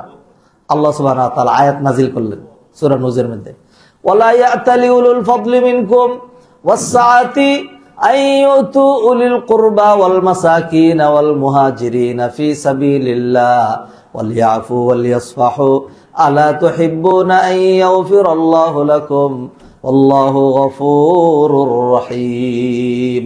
আল্লাহ যাদেরকে সহ্য, বীর্য, শক্তি, সাহস, সম্পদ, বিত্ত, বৈভব, সম্পদ ইত্যাদি দিয়েছেন, তারা যেন এই মর্মে কসম না করে যে কোশ্চিনকালে ক্ষমা করবে না, তারা যেন ক্ষমা করে দেয়। তোমরা কি চাও না যে আল্লাহ তোমাদেরকে ক্ষমা করে দিক? এই আয়াত নাজিল হওয়ার পরে নবীজি আবু বকরকে ডাকলেন। নবী কি খুশি, চেহারায় কি আনন্দ। আবু বকর, তুমি কি জানো তোমার সামনে যে আল্লাহ আয়াত নাজিল করেছেন? আবু বকর বলে, আল্লাহু আকবার, ইয়া রাসূলুল্লাহ, বলেন কি? আমার সামনে আবার কোরআনে আয়াত নাজিল কেমনে হয়? হ্যাঁ, এবং শুধু তাই না, তোমার সামনে আল্লাহ সুবহানাহু ওয়া তাআলা এমন আয়াত নাজিল করেছেন যে তোমার জীবনের সমস্ত গুনাহ মাফ করে আল্লাহ তোমাকে জান্নাতে ঢুকিয়ে দিবেন। তাই এমন বলো? হ্যাঁ, শুধু একটা কথা, যে কি? সেটা হইল, তুমি যদি মিস্তাকে মাফ করে দাও তাহলে আল্লাহ তোমার কি করবে? মাফ করে দেবে। তখন আবু বকর রাদিয়াল্লাহু তাআলা, আল্লাহু আকবার, আরে ক্ষমা করার কথা না, ঠিক আছে, ক্ষমা করে দেব। এরপর মিস্তাকে ডাইকে না ক্ষমা করে দিলেন এবং বললেন, হ্যাঁ শোন, তোরা আগে দিতাম 1.5 টাকা, এখন থেকে দিব 2.5 টাকা। কারণ তোকে ক্ষমা করার কারণে আল্লাহ আমাকে কি করছেন? ক্ষমা করে দিচ্ছেন। এইভাবে ক্ষমা, এটা চরিত্রের একটা দিক, চরিত্রের একটা দিক। নবীজি যেমন ক্ষমা করতেন, সাহাবাদেরকে এইভাবেই ক্ষমা করতে শিখাইতেন। আল্লাহ সুবহানাহু ওয়া তাআলা সেটাই বললেন, ফাআফু আনহুম ওয়াস্তাগফির লাহুম ওয়াশাওয়িরহুম ফিল আমর। হে নবী, আপনি তাদেরকে কি করেন? ক্ষমা করে দেন। তো ফলে এই সমস্ত চরিত্রের কারণেই তো দলে দলে দলে দলে মানুষ কি হয়েছে? ইদা জাআ নাসরুল্লাহি ওয়াল ফাতহ ওয়া রাআইতান নাস ইয়াদখুলুনা ফি দীনিল্লাহি আফওয়াজা। কয় দিন? বেশি দিন তো না। নবীজির নবুয়তি বয়স ছিল 23 বছর। 23 বছরের মধ্যে 7 বছর পর্যন্ত মানুষ কইতে পারবে যে কেউ নবী হয়েছে, নতুন দাওয়াত আনছে? মক্কার কয়েকজন লোক ছাড়া আশেপাশে দূরের মানুষ খবর জানতোই না। এরপরে যখন নবীজি সাল্লাল্লাহু আলাইহি সাল্লাম মক্কায়, যখন পুরা মক্কাটা একটা নাড়া পড়লো, এরপরে তারাও নইরে সরে বসলো, না অবস্থা মাইরে ফেলবো, জবাই করে ফেলবো। শেষমেশ নবীজি টিকতে পারলেন না, তখন তিনি হিজরত করলেন। 13 বছর এখানে চলে গেল। 13 বছর পর মদিনায় যখন গেলেন, মদিনার কিছু মানুষ জানে, আরো 2 বছর পরে যখন বদরের যুদ্ধে কাফেররা পরাজিত হলো, মুসলমানরা বিজয় হইলো, এইবার আরবের আনাচে কানাচে একটা নাড়া পড়ে গেল যে একটা নতুন ধর্ম আসছে, ঠিক না? এইখান থেকে শুরু করে আপনি ধরেন ইদা জা নাসরুল্লাহি ওয়াল ফাতহ, এটা কখনকার? 8ম হিজরি, যখন যে মক্কা বিজয় করলেন, অর্থাৎ মাত্র 6 বছর। মাত্র কয় বছর? 6 বছরের মধ্যে নবীজি কি করলেন, কি জাদু করলেন, কি করলেন? মানুষকে মাইরা কোশ্চিন কালেও না। আপনি আমার থেকে ডাটা নেন, ডাটা নিয়ে দেখেন নবীজি সাল্লাল্লাহু আলাইহি সাল্লামের জীবদ্দশায় 23 বছরে যতগুলো যুদ্ধ করেছেন, এই যুদ্ধে এই দিক থেকে ওই দিক থেকে, উভয় দিক থেকে, কাফেরদের দিক থেকে এবং মুসলমানদের দিক থেকে মিলাইয়া সব, শুধু বনি কুরাইজার একটা ঘটনা আলাদা, এখানে বড় ধরনের খেয়ানত ছিল, এইটা বাদ দিয়া 428 জন মানুষ মারা গেছে। কত? 428 জন। তার মধ্যে উহুদের যুদ্ধে মুসলমানদের শহীদ হয়েছেন কয়জন? 70 জন। বদরের যুদ্ধে মুসলমানদের শহীদ হয়েছেন 14 জন। কতজন? 14 জন। আর বদরের যুদ্ধে কাফেরদের মারা গেছে হলো 70 জন। এরকম সব হিসাব করলে 428 জন দাঁড়ায়। কত? আপনারা তো একটা বোমা মেরে 4000 বেশি মানুষ মেরে ফেলতেছেন। এই যে দেখেন, এইবার দেখেন যে এই যে জুলাই আগস্টের ঘটনায় 2000-এর উপরে ছাত্র সাধারণ মানুষ মারা গেছে, 2000-এর উপরে। আর যারা পঙ্গু হয়েছে তাদের সংখ্যা তো বলাই বাহুল্য। তো নবীজি সাল্লাল্লাহু আলাইহি সাল্লাম মাইরা নয়, এরকম করে নয়। অধিকাংশ নবীজি সাল্লাল্লাহু আলাইহি সাল্লামের যেই জিহাদ গুলো ছিল, এইগুলো ছিল ডিফেন্সিভ, অধিকাংশই ডিফেন্সিভ ছিল, অফেন্সিভ ছিল না। নবীজি সাল্লাল্লাহু আলাইহি সাল্লাম তার যে উত্তম চরিত্র, সুন্দর চরিত্র, অনুপম চরিত্র, মিষ্টি ব্যবহার, মিষ্টি হাসি ইত্যাদি দিয়ে যে কেউ আসছে তরবারি নিয়ে গর্দান কেটে ফেলবে। আইসা নবীর চেহারা, নবীর আচরণ দেখা কয় আল্লাহ, আমি আর দূরে থাকতে চাই না। বেদুইন একটা আসছে, আইসা তার পেশাব ধরছে। হ্যাঁ, পেশাব ধরার পরে এরকম মজলিসের মধ্যে বেদুইন মানুষ তো, তারা তাবুর থেকে বেরিয়ে বাইরে তাবুর কিনারে কি করে? পেশাব করে। আমরা তো গ্রামে আগে যখন ছিলাম, গর্তে বেরিয়ে বাইরে কি করতাম? পেশাব করতাম। এটাই যে ছোট বাচ্চারা বুঝবে না, আসবে এরা। হ্যাঁ, এরা বুঝবে না এগুলো। এর অবস্থা ছিল না মুরব্বীরা? এই অবস্থা ছিল না। বাথরুম টয়লেট ছিল না। দেখেন একজন বলতেছে, আমি বলছি আমার আশেপাশের, আমাদের বাড়িতে আশেপাশে যত দূর দেখা যাইতো, কোন বাড়িতে বাথরুম মানে টাট্টি আছে না, টাট্টিও ছিল না। সব মানুষ জঙ্গলে যাইতো। হ্যাঁ, জঙ্গল এলাকার মানুষই আমি। হ্যাঁ, এখানে যাইতো। তো আরব জাহানের অবস্থা তো এরকমই ছিল। হ্যাঁ, বেদুইন এখন তার পেশাব লাগছে, সে কি করবে? সেইখানে মানুষ, এইখানে মসজিদের ভিতরে কিনারে বসে পেশাব করতেছে। লোকজন সর্বনাশ, কি করাস? হ্যাঁ, তা সে তো উল্টা তাকাইতেছে, কিরা আমার এরকম করে কেন? আমি পেশাব করতেছি, এরকম করে কেন? এরপর নবীজি সাল্লাল্লাহু আলাইহি সাল্লাম বলেন, দাও তার পেশাব করতে দাও। বেদুইন, সে তোমাদের কালচার পায় নাই, সে বুঝে নাই, তাকে বাধা দিও না। এরপর পেশাব করতে দিলেন। এরপর নবীজি ডাইকে আনলেন, আইনে বললেন যে এইটা মসজিদ, এটা আমরা বানাইছি এখানে ইবাদত খানা, ইবাদতের জন্য জায়গা পাক এগুলি লাগে, এই জন্য আমরা পেশাব করি দূর দূরান্ত থেকে, এখানে না। হ্যাঁ, সুন্দর করে বুঝাই দিলেন। বুঝাই দেওয়ার পরে এইবার সে বুঝছে যে হে আল্লাহ, আমি এমন জায়গায়, মসজিদ যেখানে তারা সেজদা দেয়, সেখানে পেশাব করছি, এই লোকগুলি যে পাড়া দিয়ে আমার মাথা গালায় দেয় না, এটাই তো বেশি। হ্যাঁ, এই লোকগুলো। আর ইনি লিডার, রাষ্ট্রনায়ক, কি সুন্দর বিনম্র ভাষায় আমাকে কি করলেন? বুঝাই দিলেন। এখন লোকটা নবীর প্রতি খুব খুশি হয়েছে। হ্যাঁ, খুশি হয়ে চিন্তা করলো যে তাইলে এর জন্য একটা দোয়া করি, নবীর জন্য একটা দোয়া করি। এবার সে আল্লাহর কাছে হাত তুলছে, হাত তুলে কয় আল্লাহুম্মা আরহামনি ওয়ারহাম মুহাম্মাদা ওয়ালা তারহাম মা'ানা আহাদা। ও আল্লাহ, আপনি আমার উপরে আর মুহাম্মাদের উপরে দয়া করেন, আর কারো উপর আপনি দয়া করেন না। বেদুইন মানুষ তো। হ্যাঁ, তাহলে কি শিক্ষাটা সে নবীজি থেকে পাইলো? ওরে আল্লাহ, এত অমায়িক। এরপরেই তো তারা সর্বনাশ। এইটা যদি হয় আখলাক, এইটা যদি আদর্শ, তাহলে তার সাথে কিসের বৈপরীত্য, তার সাথে কিসের বিরোধিতা? সমান ইসলাম আসতে শুরু করলেন। নবীজি হাসি দিয়ে যেই সুন্দর করে কথা বলতেন, মিষ্টি হাসি দিয়ে, যেইভাবে ক্ষমা করতেন, নবীজি সাল্লাল্লাহু আলাইহি সাল্লাম যেইভাবে ডিল করতেন। আনাস রাদিয়াল্লাহু তাআলা ছোট্ট বাচ্চা ছিলেন। আনাস রাদিয়াল্লাহু মা বললেন যে এইটাকে আমি ন্যস্ত করলাম আপনার খেদমত করার জন্য, এটা উৎসর্গ করে দেওয়া, এটা আপনাকে দিয়ে দিছি, আমি আপনার খেদমত করবো, এটার জন্য দিয়ে দেওয়া। হ্যাঁ, নবীজি একটা কাজে পাঠাইছেন। হ্যাঁ, এরপরে গিয়া দেখে বাচ্চারা খেলতেছে, আনাসের খেলতে মন চাইছে। হ্যাঁ, পরে নবীজি আসছেন, নবীজির দেখি তো আনাসের হ্যাঁ সর্বনাশ। তা নবীজি এসে বলতেছেন, আনাস যাও এই কাজটা করে আসো। নবীজি এসে বললেন না যে কি খেলতেছ, গেলিগা যাস না এখানে, কেন গেলি না? আনাস রাদিয়াল্লাহু তাআলা বলেন 10টা বছর নবীজির খেদমত করলাম, কোনদিন কোন কাজের জন্য আমাকে এটা এই প্রশ্নের কাঠগড়ায় দাঁড় করার নেই, লিমা ফালতা হাজা ও লিমা লাম তাফাল হাজা, কেন এটা করেছ আর কেন এটা করো নাই। এটা 10 বছর দেখেন তো দেখি। আমরা যার সাথে 1 বছর উঠা বসা করি, তখন এরপরে বলে যে আরে লোকটার যা মনে করছিলাম এমন। নবীজি সাল্লাল্লাহু আলাইহি সাল্লাম যে এই পুরা 6 বছরে অথবা 10 বছরে বলেন, অথবা 8 বছরে বলেন, যাই বলেন, অথবা 20 বছর বলেন, অথবা 23 বছর বলেন, এই স্বল্প সময়ে পুরা বিশ্ব যেইভাবে জয় করে কি বানাইলেন, সাহাবীদেরকে কি শিখাইলেন, যেখানে গেল ভারতবর্ষে যারা আসছে, আমাদের পূর্বপুরুষে যে মুসলমান হয়েছে, এটা কাদের হাতে? ওই সাহাবীরা, বড় বড় সাহাবীরা, বড় বড় হুজুররা আসছিল না? কারা আসছে? আরো বহুত পরের ব্যবসায়ীরা, তারা ব্যবসা করতেন। আইসা যখন এদের সাথে ব্যবসা করে, মাপে দেয় বেশি, নামাজের সময় নামাজ পড়ে, মিষ্টি হাসি দেয়, কাউকে ঠগায় না, সুন্দর করে কথা বলে, ভালো আখলাক ক্যারেক্টার।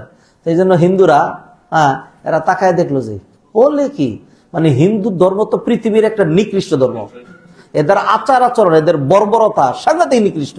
আমি জানি না আমাদের দেশের কিছু লোকজন, আমি কোন রাজনৈতিক না হয়ে বলতেছি, যদি কেউ রাজনীতির হয়ে থাকেন তবু আরেকবার ভালো করে ভাইবেন, হিন্দুদের সাথে সখ্যতা কেমনে করে কোন প্রেস্টিজিয়াস মুসলমান একটা হিন্দুদের আদর্শ, হিন্দুদের সাথে তাদেরকে মরল বানায়া তাদের সাথে সখ্যতা করে এটা কোনো ইমানদার চলতে পারে আমার বিশ্বাস হয় না।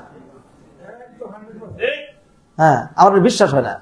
তো এই হিন্দুরা যখন দেখলো যে এত সুন্দর ব্যবহার, এত ভালো মানুষ, তখন বললো আমি আর হিন্দুত্ববাদের এই সমস্ত খাসরামের মধ্যে থাকতে চাই না, বাদ, মুসলমান হয়ে গেলাম। এইভাবে তো মুসলমান হয়েছে। অতএব ক্যারেক্টার দিয়া ইসলাম সারা বিশ্বে ছড়িয়েছে, কি দিয়া? ক্যারেক্টার দিয়া। আসেন আমি আর 10 মিনিট আলোচনা করব, যেহেতু আপনারা সর্বশেষ বলছিলেন 1 ঘন্টা 20 মিনিট। হ্যাঁ জি, আচ্ছা 1 ঘন্টা 20 মিনিট, সেই জন্য 1 ঘন্টা 10 মিনিট হয়েছে, আর 10টা মিনিট আলোচনা করবো ইনশাল্লাহ।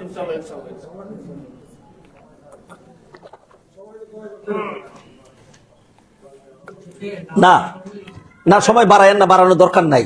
একদিনে room was not built in a day.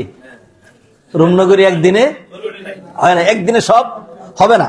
হ্যাঁ, তো ধরেন চরিত্র খুব গুরুত্বপূর্ণ, গুরুত্বপূর্ণ কয়েকটা দিক বললাম। চরিত্রকে এখন আমার আপনার রূঢ় বাস্তবতা যেটা, সেটা হলো আমরা এমন একটা নেশন, এমন একটা কান্ট্রি, এবং বিশেষ করে হিন্দুদের দ্বারা এমন ভাবে বেষ্টিত যে সেইখানে তো ওই গন্ধটা আমার গায়ে লাগেই, ঠিক আছে না? আবার একটা বাংলা প্রবাদ আছে, কি কয়, এমনি নাচুই না বুড়ি, আবার পড়ছে ডুলে বাড়ি। এমনি আমাদের চরিত্র নাই, আবার হিন্দু বেষ্টিত, বুঝলেন না? আমাদের মেয়েদের যে পোশাক খারাপ হয়েছে, তারা দায়ী না, এই যে হিন্দু স্টার গুলো, হিন্দুরা এরা দেখায়, এদের প্রভাবে আমরা প্রভাবিত, ঠিক না? আমাদের প্রভাবেও তারা প্রভাবিত হয়। আমি টাঙ্গাইলের গোপালপুরে হিন্দু এলাকায় একদিন বিকালে হাঁটতেছিলাম, একেবারে সিঁদুর পরা, শাক পরা হিন্দু বাড়ি, হিন্দু মহিলা, যখন আজান দিচ্ছে মাগরিবের, দিয়ে সমানে তাড়াহুড়া করে মাথার মধ্যে কাপড় দিচ্ছে। এই কালচারটা তারা কোত্থেকে পাইছে? মুসলমানদের থেকে। তাহলে মানুষ যখন চলে, ভালোর থেকে খারাপ প্রভাবিত হয়, খারাপ থেকে ভালো প্রভাবিত হয়, ঠিক কিনা? প্রভাবিত হয়। তো আমরা এইভাবে প্রভাবিত হয়েছি। বাস্তবতা হলো যে আমরা ওভারঅল আমরা ক্যারেক্টারলেস নেশন। আমাদের ক্যারেক্টারের মধ্যে সাংঘাতিক লেকিন হাউ ক্যান অথবা how can I improve my character? আমার চরিত্র উত্তম করার পন্থা কি? কয়েকটা টিপস আমি আপনাদেরকে দিচ্ছি। যেই সমস্ত টিপস গুলো লাগবে মাইলজামুল হুসনুল আখলাক, চরিত্র সুন্দর করার জন্য কিছু জিনিস যদি মানুষ খেয়াল করে, খালি এটা লাগবে। নাম্বার ওয়ান তাকওয়াল্লাহ। নাম্বার ওয়ান তাকওয়াল্লাহ। সর্বাবস্থায় আল্লাহকে ভয় করতে থাকা। কি করা? আল্লাহকে ভয় করা। আল্লাহ দেখবেন, আল্লাহ পুরস্কার দিবেন, আল্লাহ শাস্তি দিবেন, আল্লাহকে ফাঁকি দেওয়া সম্ভব না। হ্যাঁ, এই জিনিসটা যদি সবসময় কারোর মধ্যে থাকে, আল্লাহ দেখবেন, তাহলে তার চরিত্র ভালো থাকবে। কেন ভালো থাকবে? যদি এটা মনে করে যে আল্লাহ আমাকে দেখছেন, আল্লাহ ইজ কন্টিনিউয়াসলি ওয়াচিং মি, তাই এই লোক জিনা ব্যভিচার করতে পারবে না।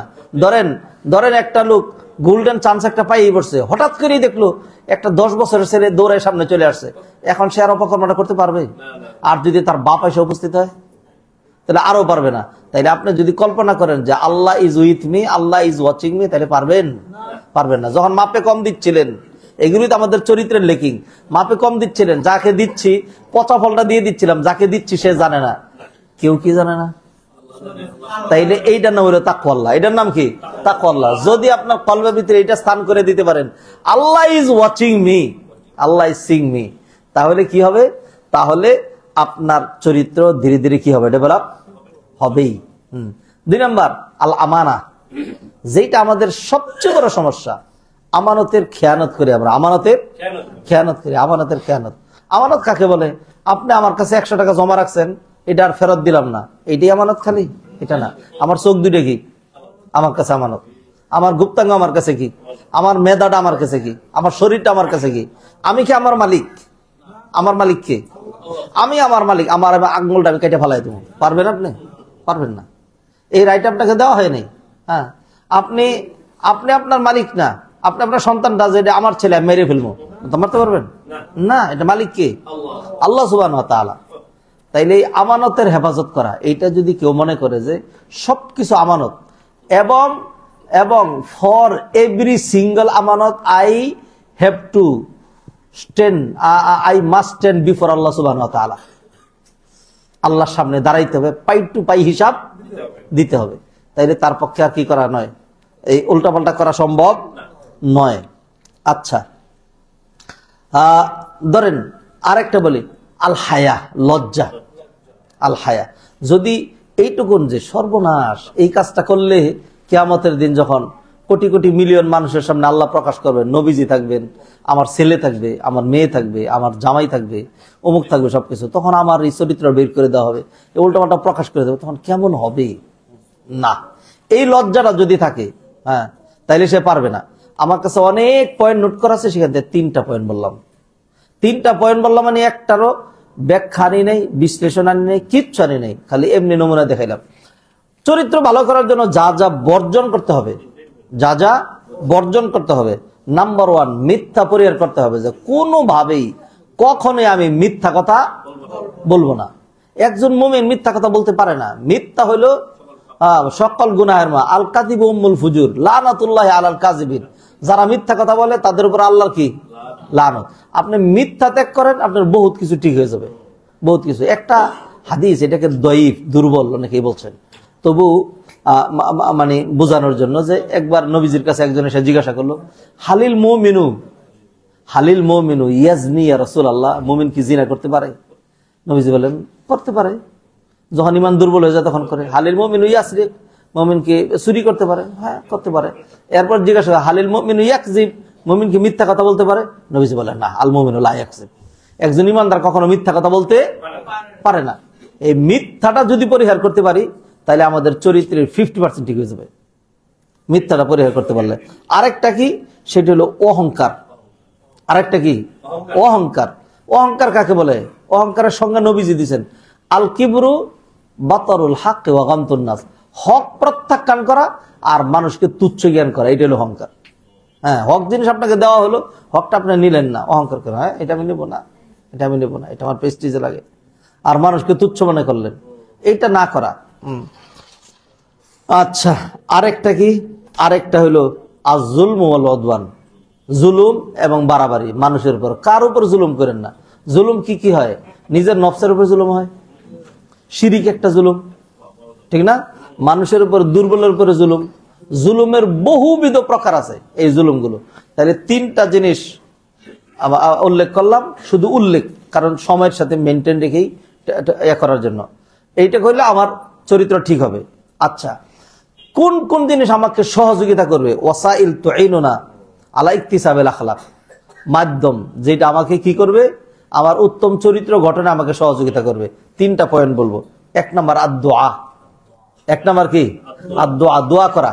নবীজি আল্লাহর কাছে দোয়া করতেন, আল্লাহুম্মা হদিনি লি আহসানিল আখলাক লা ইয়াহদিনি লি আহসানিহা ইল্লা আনতা। ও আল্লাহ, আপনি আমাকে উত্তম চরিত্র দান করেন, আপনি না দিলে এটা আর কেউ দিতে পারবে না। আল্লাহুম্মা হাসসানতা খালকি ফাহাসসিন খুলুকি, আল্লাহ আপনি আমারে খুব সুন্দর করে সৃষ্টি করেছেন, আমার চরিত্র কি করেন? নবীজির চরিত্র সুন্দর ছিল না? আরো সুন্দর চাইতেন, আরো সুন্দর চাইতেন। আল্লাহর কাছে চাইতে থাকলে, আল্লাহ আপনি আমারে সুন্দর চরিত্র দিয়ে দেন, আল্লাহ আপনি ভালো চরিত্র দিয়ে দেন। আল্লাহর কাছে টাকা চাই, পয়সা চাই, ধন চাই, দৌলত চাই, এটা চাই, সেটা চাই, আল্লাহ আমার চরিত্র সুন্দর করে দেখে, এটা বলি না। দোয়া করা, এটা কি করা? দোয়া করা। 2 নাম্বার আল মুজাহাদা, চেষ্টা সাধনা করা। কি করা? চেষ্টা সাধনা করা। কিভাবে চেষ্টা সাধনা করবেন? যে মাশাআল্লাহ, ওই বাইরে দেখছি, মানুষের সাথে দেখা হইলে কি সুন্দর, আসসালামু আলাইকুম, কেমন আছেন, ভালো আছেন, খুব মিষ্টি হাসিতে কথা বলে। আমার তো হাসি আসে না, আমার তো খালি রাগই উঠে যায় না। এরকম না করা, আমি একটু চেষ্টা করেন, একটু চেষ্টা করা, ধীরে ধীরে চেষ্টা করার জন্য। সবারই সবকিছু জন্মগত হয় না, সবারই সবকিছু জন্মগত হয় না। কে কে জন্মগত ইঞ্জিনিয়ার এখানে? জন্মগত ডাক্তার? জন্মগত শিক্ষিত? জন্মগত কোরআনের হাফেজ? আব্দুল কাদের জিলানী নাকি 15 মুখস্থ করে আসছিলেন। হায় আল্লাহ, ইন্না লিল্লাহি ওয়া ইন্না ইলাইহি রাজিউন।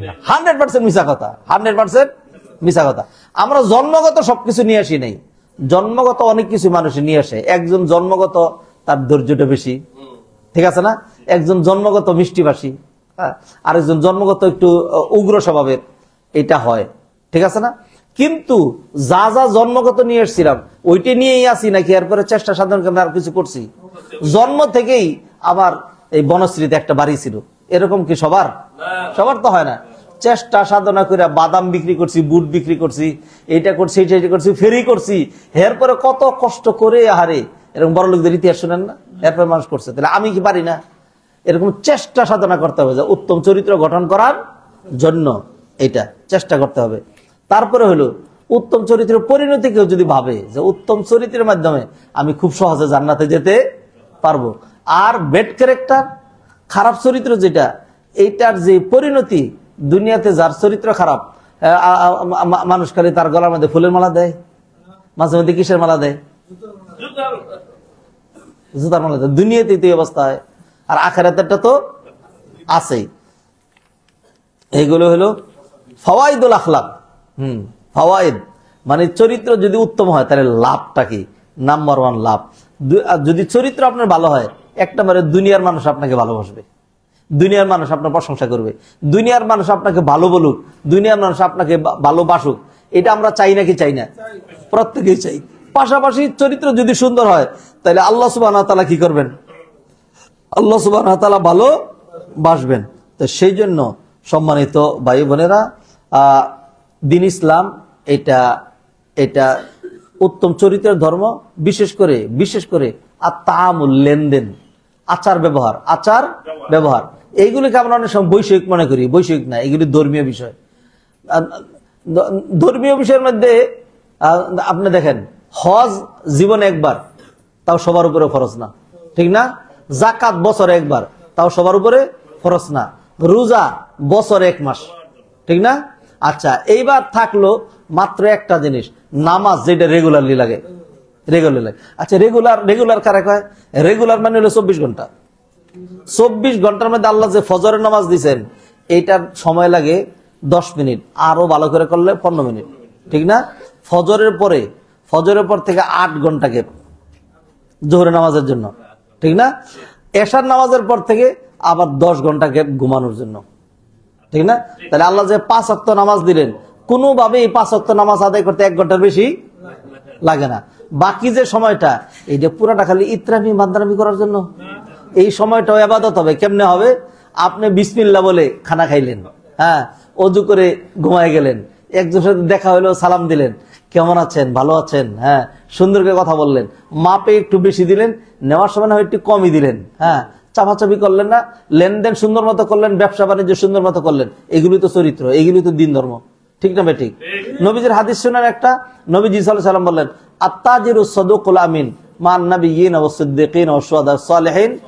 সৎ আমানতদার ব্যবসায়ী, তাকে সাধারণ ঈমানদারদের সাথে জান্নাতে দেওয়া হবে না, তাকে জান্নাতে দেওয়া হবে নবীদের সাথে, সিদ্দিকিনদের সাথে। দেখাই দিলেন নবীজি যে ব্যবসাটা তোমার ইবাদত, ব্যবসার মাধ্যমে তুমি বহুত উপরে উঠতে পারো। আবার নবীজি আরেক হাদিসে বললেন, আত-তুজ্জার ইউবাসুনা ইয়াউমাল কিয়ামাতি ফুজ্জারা। যারা ব্যবসায়ী, কিয়ামতের দিন তাদের আলাদা একটা লাইন করা হবে। এই লাইনের নাম হলো পাপিষ্ঠদের লাইন। কি বুঝছেন? তার মানে ব্যবসাটার মধ্যে যদি টার্মস কন্ডিশন, নীতি নৈতিকতা, এটাকে ঠিক না রাখা হয় তাহলে ওই লাইনে, আর যদি ঠিক রেখে ব্যবসা করা হয় তাহলে কোন লাইনে?